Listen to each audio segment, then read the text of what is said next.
Okay, so what this section is now about is actually not just linear equations, but systems of linear equations.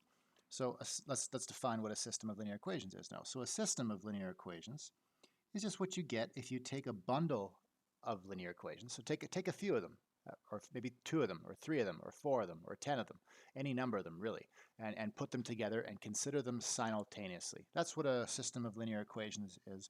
Or I like to use the phrase linear system just because it's fewer words. It means the same thing, but it's only two words instead of, well, instead of four words. Okay, so let's look at an example. So here's an example right here. You've got two equations. They're both linear equations, and they're both linear equations in the variables x and y. Uh, and and you can see there's that bracket immediately to the left. This bracket is just there to kind of really emphasize that this is not just two linear equations that we're considering separately. We're considering them simultaneously. So that's the hallmark signature of a linear system. Okay, so what we're going to do is we're going to solve this. We're going to figure out which values we would have to assign to the variables x and y to make both of those equations true simultaneously. That's quite often what we're interested in doing when we have a linear system.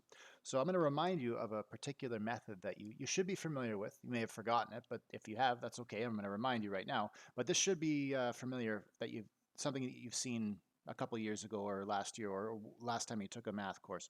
This shouldn't be completely brand new, but I'm going to cover it as if it is. Okay, so what we're going to do is we're going to, I'm just going to, just for reference, I'm just going to number these equations 1 and 2, just so it's a little easier to follow what I'm doing. So I'm going to take equation 1. I didn't leave myself much space here because it's not going to take us that many steps to solve this. But I'm going to take equation 1 and I'm going to solve it for x. And I'm going to do that by adding y to both sides. So I'm going to end up with x is equal to y plus 1.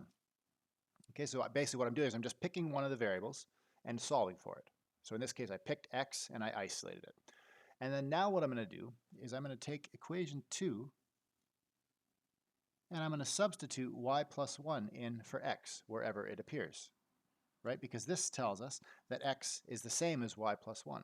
So I'm going to take equation 2 now and I'm just going to plug y plus 1 in for x. And what that's going to give me is this, 2 times y plus 1 plus y is equal to 6. So if I expand the brackets, I'll have 2y plus 2 plus y is equal to 6. And then now if I group my like terms, I'm going to actually have 3y on the left-hand side. And I'm also going to subtract 2 from both sides. So I'm going to end up with, what do I have? 3y on the left-hand side, and then I'll have 4 on the right-hand side. So I end up with 3y is equal to 4. And what you notice is after the smoke clears here, this is an equation in one variable. So we can solve it. It's fairly straightforward to solve this. I can just divide both sides by 3. Or if you prefer to use the word multiplication, which is a good habit to be in for what's coming next, I'm going to multiply both sides of this equation by 1/3. And what that'll give me is y equals 4/3. So what happens now, what you can observe is that, hey, we've figured out what one of those two variables has to be. Y has to be equal to 4/3 if this system of equations is going to be satisfied. And, well, how do we figure out what the other variable is? Just plug in y equals 4/3 to either of these two equations. Either one will work. Or any equation that we've obtained along the way, which actually this one is probably the most convenient. X is equal to y plus 1. I'll just plug in 4/3 for y here.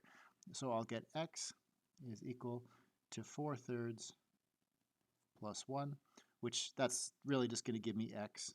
If I go 4/3 plus 1, that's like 4/3 plus 3/3, right? Because I can write 1 as 3 over 3, and I'll end up with 7 over 3. Okay, so now we've got the answer. We've got x is equal to 7/3 and y is equal to 4/3. So why don't we summarize that over here? We can say, what you don't want to do is just say, okay, we're done. You want to summarize your work, because what you don't want, if someone asks you to solve a system like this, they just want the answer. They don't want to have to look through every single one of your steps and try to figure out what's what. They just want to know, what does x and y have to be? So we can just summarize our answer right here. We'll say x is equal to 7/3 and y is equal to 4/3. And then what I'm going to do is I'm actually even going to put a box around it. And I'd like you to adopt this habit as well whenever you're working in this course. Whenever you solve a problem, your final answer, put a box around it. Because whenever whoever you're submitting your work to, you want that to be the very first thing that they see, the first thing that jumps out at them. Trust me, they'll want to look at your work too, and I will. When I look at your quizzes and midterms, I'll want to see your work as well, but I want to see your answer first and foremost, and that's going to tell me what to look for when I go to look at your work. Okay, so I'm going to make a habit of putting red boxes around the final answers, and I'd like you to do something similar. It doesn't have to be red, but just something to make your final answers stand out.